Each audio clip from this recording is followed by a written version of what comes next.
I stood in the middle of our small apartment, my hands shaking as I held the ring box. "Lily," I said, forcing a smile, "can you come here for a second?" She laughed softly. "Why are you standing like that, Ethan? You look nervous." "I am," I admitted. "But it's a good kind of nervous." She walked closer, folding her arms. "You're scaring me now." I took a deep breath. "I don't have a big house. I don't have a fancy car. But I have a heart that only knows your name. Will you marry me?" Her eyes widened. For a second she didn't speak. "Say something," I whispered. She smiled, but it felt careful. "Yes. Yes." Relief rushed through me. I slipped the ring onto her finger. "I promise I'll give you everything one day." She looked at the ring, turning it slowly. "I know you will. I just hope one day comes soon." That sentence stayed with me. Later we sat on the couch eating cheap takeout. I said, "One day I'll start my own company. We'll travel. You won't have to worry." She nodded. "I believe in your dreams, Ethan. I just get tired sometimes." "Tired of me?" "No," she said quickly. "Tired of waiting." I laughed it off. "Waiting makes the wind sweeter." She didn't laugh back. My phone buzzed. It was my mother. I put her on speaker. "Ethan, did you do it?" she asked excitedly. "I did, Mom." "Oh, thank God," she said. "Lily, welcome to the family." "Thank you, Margaret," Lily replied politely. My mother said, "Love is enough if you fight for it." "I will," I said without hesitation. After the call, Lily grew quiet. Her phone buzzed. She glanced at the screen and froze. "Who is it?" I asked. "Just someone from work," she said, standing up.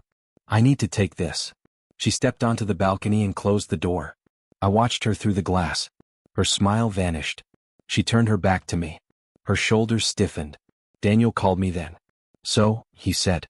"Did she say yes?" "She did," I replied. "I knew it," he laughed. "Man, you won." "I hope so," I said. "You okay?" "Yeah. Just tired." When Lily came back in, her face looked different. "You all right?" I asked. "Yeah," she said too quickly. "Just work stuff." I reached for her hand. "Hey, whatever it is, we'll handle it together." She pulled her hand away. "I'm just overwhelmed." "With us." "With life," she said. "Ethan, do you ever worry that love isn't enough anymore?" I stared at her. "Why would you say that?" She sighed. "Forget it. I shouldn't have said anything." I tried to joke. "Too late. You already did." She forced a smile. "I'm happy." "Really?" But her eyes didn't match her words. That night, I lay awake while she faced the other side of the bed.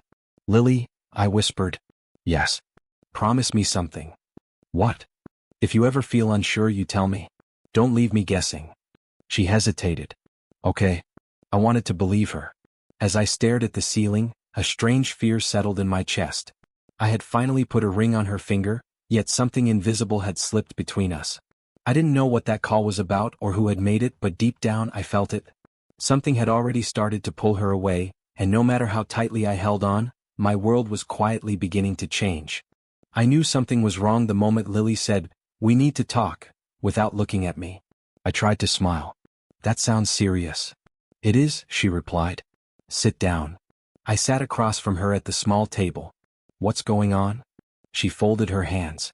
"I've been thinking a lot." "That never starts well," I joked. She didn't smile. "Ethan, I'm tired." "Tired?" I repeated. "From work." "From waiting," she said quietly. "Waiting for what?" "For life to start," she answered. "For stability. For certainty." I leaned forward. "We talked about this." "I'm trying. I'm doing everything I can." "I know," she said. "That's the problem." My chest tightened. "What does that mean?" "It means effort isn't enough anymore." I laughed nervously. "Since when?" "Since I realized love doesn't pay bills," she said. "That's not fair," I said. "We agreed." "I agreed because I wanted to believe it," she interrupted. I stared at her. "Believe what?" "That you would change fast enough," she replied. "Change into what?" "Into someone who doesn't struggle," she said. I felt heat rush to my face. "So I'm not good enough?" She looked away. "It's not about good enough. It's about now." "Who is he?" I asked suddenly. She froze. "What?" "Don't lie to me," I said. "There's someone else." She swallowed. "His name is Victor Hale." The name hit me like a slap. "The billionaire?" "Yes," she said softly.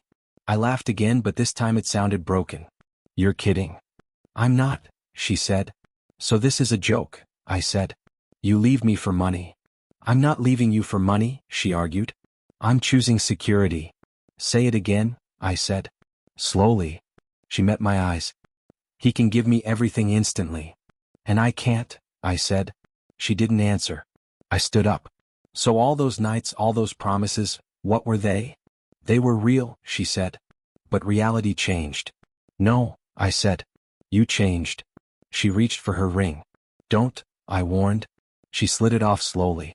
I can't marry uncertainty. I felt my knees weaken. That ring meant forever. It meant hope, she said. And hope runs out. I slammed my hand on the table. I loved you. I know, she whispered. That was never enough for you, I said. She stood up. I'm sorry. Don't say that, I snapped. You're not sorry. I am, she said. I just love myself more. That hurt worse than anything. She picked up her bag. Victor is waiting. Of course he is, I said. She hesitated.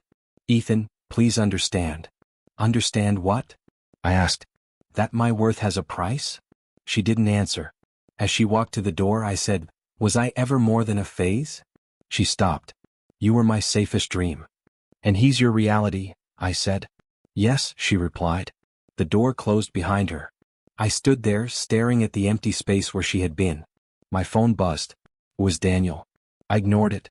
I picked up the ring from the table. My hands were shaking so badly I almost dropped it. So this is what love costs, I muttered. I looked around the apartment. The couch. The walls. The future we planned. All of it felt fake now. I sat on the floor and laughed until my throat burned. She chose money, I said aloud. The words didn't feel real. I pressed the ring into my palm. I wasn't poor, I whispered. I was just patient.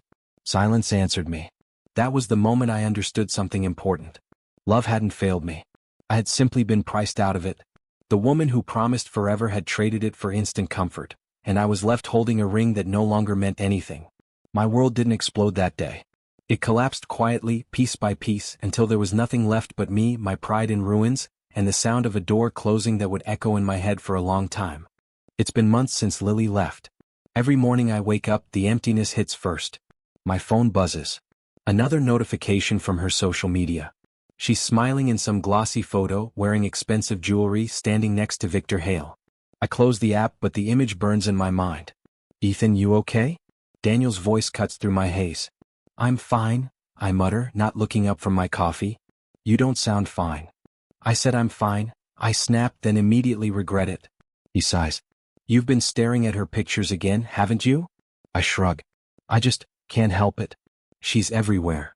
Daniel shakes his head. You're torturing yourself. I'm watching her live the life I promised her, I admit quietly. The life I wanted for both of us. You can't fight reality, Ethan, he says gently. Why not? I ask, voice rising. Why does someone have to pay more to deserve love? Because life isn't fair, he says, sipping his coffee. Get over it or it'll consume you. I drop my head into my hands. I can't just get over it. She was everything. My mother calls next. Ethan, darling, how are you holding up? I force a laugh. Mom, I'm surviving. You sound hollow, she says softly. You need to eat, sleep, and live. Not just survive. I am alive, I whisper, more to myself than her. The next day at work, Mr. Thompson calls me into his office. Ethan, we need to talk about your performance, he begins. I'm listening, I say, though my mind is elsewhere. You're distracted, he says sharply. Deadlines are being missed. Clients are complaining. I'm going through some personal issues, I admit. Personal issues don't pay the bills, Ethan. Consider this your warning, he says, dismissing me with a wave. I nod silently, but that night I receive the termination email. Fired. Fantastic, I mutter, staring at the screen. I can't even keep my job while she's living someone else's dream. Daniel calls. They fired you? Yeah, I say flatly. Mr. Thompson said personal issues don't pay the bills. You need to get out of that apartment, Daniel advises. You're living in the past. I can't, I say. Every corner reminds me of her. Every sound, every object, she's everywhere. I lie on my bed scrolling through her wedding photos online. Victor standing proudly beside her, Lily smiling in that perfect gown, the ring on her finger sparkling. My hands tremble as I press my palm against my face. I loved her, I whisper. I gave her everything I had. You weren't enough for her, Daniel reminds me. I argue silently to myself. I just wasn't rich enough, fast enough. I stare at the ceiling. The apartment feels colder, emptier. Her laughter echoes in my ears, not real but haunting. My phone buzzes again. Another social media notification. Another image of her life, unbothered, glamorous, untouchable. I close the phone, pressing it against the mattress. I feel tears threatening, but I refuse to let them fall. I curl up in the dark corner of my couch, holding the silence around me like a fragile shield. Why did she leave me? I whisper aloud. Why did she become someone else? The walls don't answer. The night stretches on. And there I sit, alone, staring at Lily's wedding photo I had printed long ago. Smiling. Perfect. Beautiful. Unreachable. My chest tightens and I realize something I hadn't before. This isn't just heartbreak. This is humiliation, failure, and loss all rolled into one. I squeeze the photo, my hands shaking. I was her world once, I murmur, voice breaking. And now, I'm nothing. I lay back in darkness, staring at the ceiling. The apartment is quiet. Too quiet. Months have passed. Lily is gone, but she's everywhere. Her life, her laughter, her wealth. It's all a reminder that I lost. And I have no idea how to get it back. The silence stretches. I let it sit, heavy and unbroken. The tears finally come, hot and sharp, running down my cheeks. I press the photo to my chest, whispering to no one. I can't believe this is my life now. I don't move. I just stay there, watching her become someone else. The apartment is dark. I am alone. And I know this is only the beginning of the emptiness I will have to survive. The phone rang while I was cleaning the apartment, trying to make the place feel less like her absence. The screen lit up with a number I didn't recognize. I hesitated, but something inside me whispered, "Answer it." "Hello," I said cautiously. "Ethan, it's me," a shaky voice said. I froze. "Lily?" "Yes," she whispered, and I could hear tears in her voice. "Why are you calling me?" My tone was controlled, though my heart thudded. I just needed to talk." "To me?" I asked, incredulous. "After a year?" "Yes." "Please, Ethan, don't hang up." I stayed silent. My hands gripped the counter. "I'm sorry," she said quickly. I never meant." "Stop." I cut her off, my voice firmer than I expected. "You don't get to start with sorry anymore. Not with me." Her breathing was shaky. I know that. It's complicated." "Complicated?" I echoed. "You married a billionaire, Lily. What could be complicated?" She sniffled. "It's not what it looks like." "Oh really?" I asked. "Because all I see are pictures. Smiles. Rings. Parties. You made it look perfect." "I can't explain fully," she said. "Victor, he controls everything. I barely have a say in anything. I thought I'd be happy, but I'm not." I leaned back against the wall, my voice steady. "You're calling me because you're miserable. And you think I should care?" "I don't expect you to. I wanted someone to hear me," she admitted. I laughed bitterly. "Do you think I'm just going to drop everything and comfort you?" "No, Ethan, her voice faltered. I thought maybe you'd understand. You always did." "Understand?"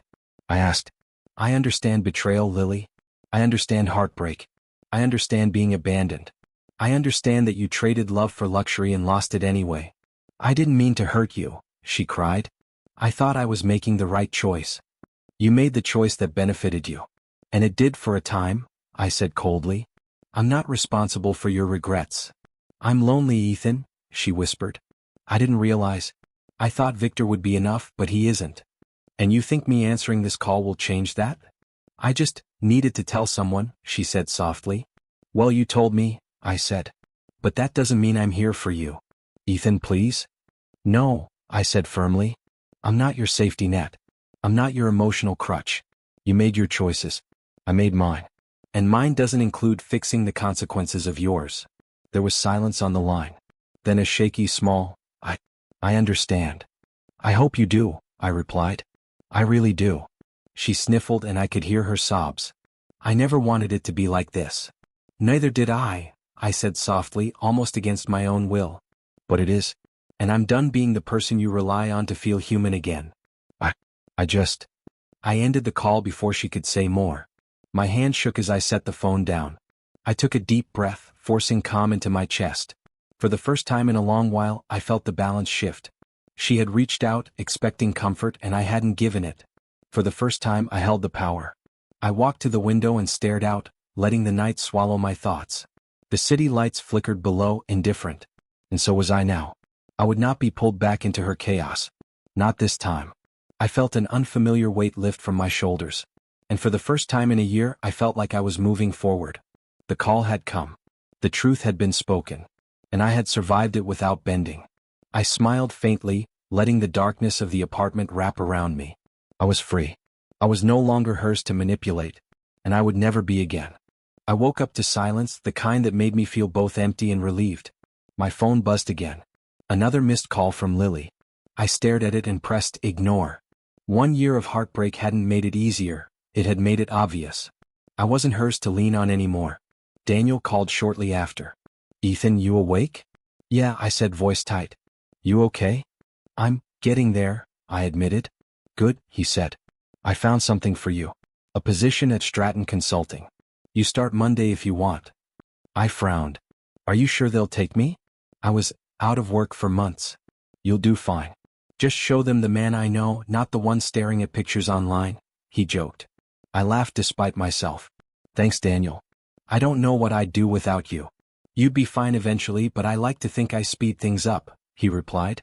Later that afternoon, I met with Dr. Andrew Miller. The office smelled of coffee and faint antiseptic. He smiled warmly. "Ethan, welcome. Let's talk about what brought you here." I exhaled. I lost everything I cared about. The woman I loved, my sense of purpose, my job. "I don't know where to start." "Start with how you feel," he suggested. "I feel hollow," I said. "And angry. Mostly angry. And betrayed." "It's natural. You were deeply invested. Let's work through it. Can you commit to honesty here with me and yourself?" "Yes," I said, swallowing hard. Over the next weeks, I began to process the pain instead of letting it consume me. Daniel continued pushing me toward work, and slowly I built confidence again. One evening, Claire Bennett walked into my life. She was calm, with steady eyes that seemed to read me without prying. "Hi, Ethan. Daniel mentioned you might need company." I raised an eyebrow. "Company?" "I'm here to be a friend," she said, a small smile on her lips. No judgment. No expectations. Just support. "Okay," I said cautiously. Weeks passed. We met regularly. Claire didn't force conversation. She listened, nodded, offered insight only when asked. Her presence became a comfort I hadn't realized I needed. Lily's calls continued. I saw her name flash across my phone at inconvenient times. My heart tightened once, twice, then I stopped reacting. I didn't answer. Daniel asked, "Still ignoring her?" "Yes," I said firmly. "I'm done with her chaos. She made her choices. I'm making mine." "Good man," he said. Finally. With work, therapy, and Claire's steady friendship, I began to reclaim myself. Each day I left the apartment, I felt lighter. Each night I didn't answer Lily's calls, I felt stronger. One morning I told Claire, "I never realized silence could feel this powerful." "It's your space," she said softly. "You're learning to exist for yourself." I nodded. It was more than silence, it was rebuilding. Brick by brick, I constructed a life without Lily at the center. Daniel called with news. "First week at Stratton's over. How'd it go?" "I survived," I said with a small grin. "Survived? Come on. You're thriving. I see it. You're back, man." "Maybe," I said, looking out the window. "Maybe I am." Later, alone, I thought about Lily again. The urge to pick up and answer never went away completely, but I resisted. I wasn't hers anymore. Not in heart, not in mind, not in spirit. That night, I journaled quietly. I am healing. I am growing. I am becoming stronger. I closed the notebook, feeling the weight of the past lift just a little. And for the first time in over a year, I slept without dreams of her. The apartment was quiet, yes, but now it felt safe. I had survived the worst, and I was learning to thrive in silence. The phone buzzed one last time. Another call from Lily. I let it ring. Silence answered instead, and I smiled faintly. I was finally choosing myself. I heard a knock at the door late in the afternoon. My heart skipped a beat when I saw Lily standing there. Her hair was pulled back, her expression hesitant. Ethan, can we talk? I hesitated. Lily, this isn't a good idea. I need to, she said softly. Please. Just 10 minutes. I sighed, stepping aside. Fine. Come in. She walked in and sat on the couch, hands fidgeting. I messed everything up. I noticed, I said flatly, sitting across from her. I never wanted to hurt you, she whispered. I stared at her, my chest tight. Then why did you? I thought I was making the right choice, she said, voice trembling. I thought Victor, he seemed perfect. He promised security, stability, everything I wanted. And did he give it to you? I asked, bitter. No, she admitted. He controls everything. Every decision I make, he has an opinion. Every friend, every move. I can't do anything without his approval. I leaned back. So you traded love for control and money, and now you're miserable? Yes, she said quietly. I didn't realize what I was giving up. I thought I could handle it, but I can't. I felt anger rise inside me, but I forced it down. You knew exactly what you were choosing. I can't fix your choices, Lily. I know, she said, tears in her eyes. I wanted someone to hear me. I wanted someone who actually cares about me. I shook my head. I cared, Lily. I still care. But I won't let your mistakes control me. I won't be your savior. She flinched. You're really done with me? Yes, I said firmly. Done being the shoulder you cry on. Done being the backup plan for when your life doesn't turn out like you imagined. She looked down, silent. I felt the weight of her regret, but I knew it wasn't my burden to carry. You were my world once, she whispered. And I'll remember that, I said, standing. But I'm no longer yours. She lifted her eyes, hope flickering. Ethan. I'm walking away, I said. I have to. For me. I have to choose myself. I understand, she said softly, voice cracking. I nodded once and turned to leave. My heart thudded, but not in pain. This was clarity. Strength. Finally, I felt free. As I opened the door, I said without looking back, I hope you learn to live for yourself, Lily, without hurting anyone else, including me. She didn't reply. Only the sound of the door clicking shut echoed in the apartment. I walked down the hallway, chest tight but steady. Each step felt like reclaiming a piece of myself. I reached the street, inhaled the crisp air, and felt the weight lift slightly from my shoulders. I wasn't responsible for her choices. I wasn't responsible for her regrets. For the first time in years, I walked with my head held high, free from the past, free from her, free from the illusion that love could save someone who didn't want to be saved. And I realized, strength isn't measured by who you save. Strength is knowing when to walk away. I smiled faintly, letting the sun hit my face. I was finally choosing me. I was finally free. I was at my desk when Daniel called. Ethan, have you seen the news? No, I said, sipping my coffee. What happened? Victor Hale's company is collapsing. Stocks are dropping fast. Investors are pulling out. I raised an eyebrow. Really? Yeah, he said. It's all over the financial news. Looks like karma's catching up. I laughed softly, more to myself than him. Karma, huh? Exactly. And you're free of that drama, Daniel said. You're rebuilding while he's falling apart. I shook my head. I'm not celebrating. I feel nothing actually. Closure maybe. Relief. That's all. Later that day my phone buzzed. The name on the screen made my stomach tighten. Lily. I stared at it for a moment, then ignored it. The ringing stopped after a few cycles. Still ignoring her?